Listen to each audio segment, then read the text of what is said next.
রাজবাড়ীতে কুষ্টিয়ার এক বাস চালক ও সুপারভাইজারকে মারধরের ঘটনায় কুষ্টিয়া রাজবাড়ী আঞ্চলিক মহাসড়কে বাস চলাচল বন্ধ করে দিয়েছে কুষ্টিয়া পরিবহন শ্রমিক ইউনিয়ন।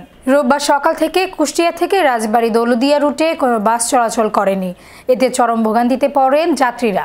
কুষ্টিয়া পরিবহন শ্রমিকদের দাবি, জড়িতদের আইনের আওতায় না নেওয়া পর্যন্ত কুষ্টিয়া দৌলদিয়া রুটে বাস চলাচল বন্ধ থাকবে। কুষ্টিয়া দৌলদিয়া কুষ্টিয়া ঢাকা যে গাড়িগুলো চলে দৌলদিয়া রোড হয়ে, এখানে লোকাল সার্ভিস আছে। লোকালের এক গাড়ির আমাদের গাড়ির স্টাফের সাথে রাজবাড়ী স্টাফের খোকসাতে একটা গণ্ডগোল হয়, এখানে হাতাহাতি হয়।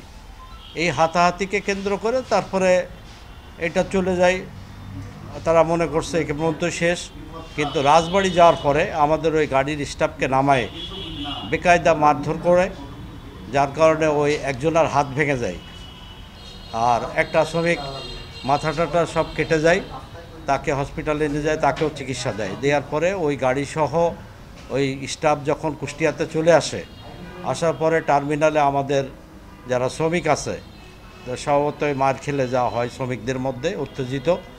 এক পর্যায়ে আমাদের শ্রমিক ইউনিয়নের সেক্রেটারি সাহেব এটা একটা ট্যাকেল দিয়েছে। আমরা কথা বলছি কালকের থেকেই, আমরা চেষ্টা করতেছি তাদের সাথে বসে এটা মীমাংসা করার জন্য।